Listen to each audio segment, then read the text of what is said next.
Okay, rolling. The bug is gone. The bug is gone. Here we go. A little Continue. distracting. Yeah. I'm a person that likes to speak in stories or by giving examples, and I think how we could increase the business development within our community is take a look at Prince Edward County. They built their whole economic development model on the grape. The grape went into wine. Wine created a wine industry. The wine industry brought in tourism. Tourism brought in new restaurants and hotels, and some of those people actually stayed. I think we can do the same with garlic. China is the biggest producer of garlic in the world. They export 23 million tons, the equivalent of 45 to 60 billion dollars annually. The U.S. provides 1/100th of that growing capacity. Garlic sells roughly from $2 to $5 a pound, and the revenue you could generate per square foot is $10. The sub-industries or cottage industries that could grow out of garlic are immense. Everybody uses garlic. Everybody loves garlic. We could be doing it in sauces, etc. So we could build a whole industry based on garlic. And my point here is that we are using the land for what it was intended, agricultural, as opposed to impacting it environmentally with the way that Niagara not so much Niagara on the Lake, but the lead up to Niagara on the Lake between St. Catharines and Welland. It used to be prime agricultural fruit land, and now if you go there, all you see are one-story industrial buildings on top of the most productive agricultural land that we could ever have. Okay. I like that actually. I like the garlic stuff. Okay, so my next topic would be the third one, is about old and new. Knowing that a big demographic of our town are older and retirees, how do you think we should balance the plans for our youth? Or should I rephrase that? We have a large population of retirees and seniors in our community. How will you balance their needs while increasing opportunities for our youth? Okay, so a number of years ago, we had a meeting at Port Hope High School, and we had a trustee in from the Board of Education in Toronto. And his claim was that there were no new schools going to be built in Port Hope because the growth of families was not there. And Piccini and I objected very strongly to this, and when it was my turn at the mic, I said, obviously you haven't seen the growth in Mason Homes, you haven't seen the infills, you haven't seen the fact that Ganaraska Trail, as soon as it opened, the school put in portables, and now we've done an addition to Ganaraska School, and we're still putting in more portables. So we have this wealth of young kids growing up and that are going to start populating the high school, etc. Balance that with, yes, we do have an aging community, and yes, we do have a lot of people probably coming into Mason Home of a higher financial demographic. But as they acquire homes like that, that frees up other houses within the municipality that can be used that are probably a little less expensive than the Mason Homes thing.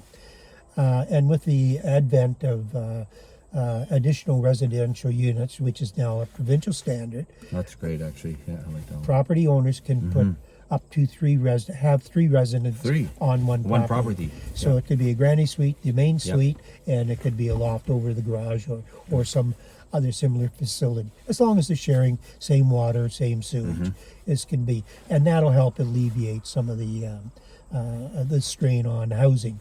Because if we want to attract new people, we have to give them some place to live, and we know that the wage scale in terms of some of the jobs here aren't in the $100,000-$200,000 range. So we have to gear our housing to the income that people are making.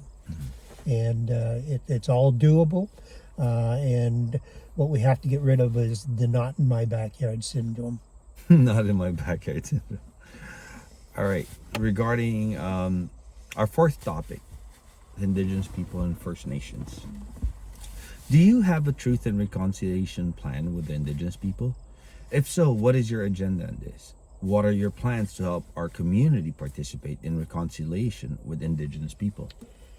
Well, as anything, it's a two-way street. If we want to communicate with the Indigenous people on a meaningful level, they have to reciprocate and meet and discuss with us. And the barrier seems to be in the way that we view time and urgency. In our culture, North American culture, everything has to be done today or tomorrow or next week. And boy, long term to us is a month and a half down the road. Balance that with the Japanese type thinking that think 1,000 years in advance and plan out a route to get there. And then we talk to the Indigenous people they don't have a time frame. Their time frame is a continuum. They go back generations and they think forward for their generations. So we're not on the same time frame and the urgency in terms of having discussions. You and I both sit on the Riverwalk Working Group, and we've reached out to the Indigenous people to participate in our discussions and our plans for the river, for their waterfront, for the area beyond the 401. And their time frames are a little different. So they've been a little bit more reticent, slowly coming to the table. So it's one of those things that we're going to have to balance.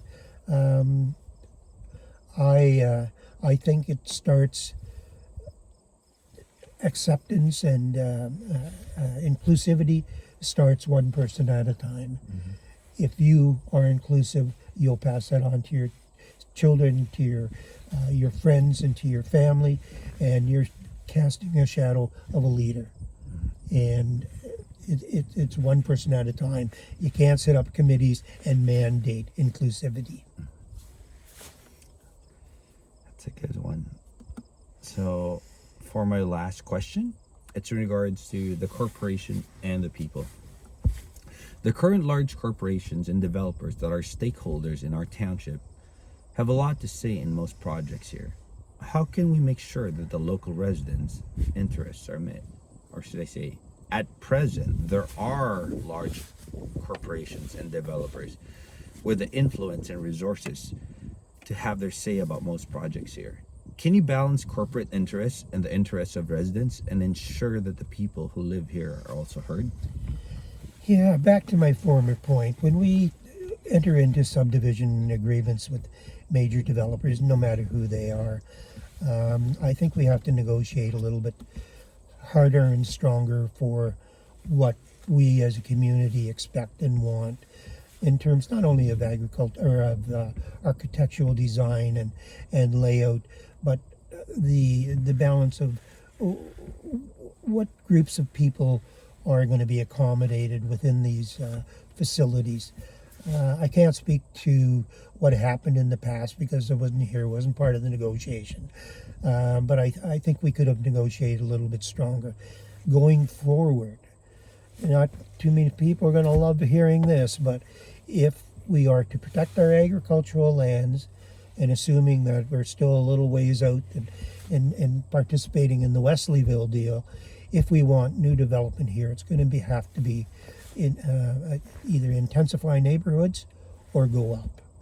And building 4-story buildings is probably not going to cut it. It's just not financially viable. So we're going to have to start looking at high rises.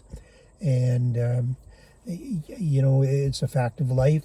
You look at Toronto, the number of condominiums that have been built there over the years, that's the way of life going forward. So it's just a fact of we're so close to Toronto, we're naturally going to get the growth here. And if we don't want to totally, bury ourselves, we're going to have to be very smart on how we deal with developers. Well, thanks for all those answers, Les. Thank you. And good luck. And Okay, thank you. have a great one. Bye.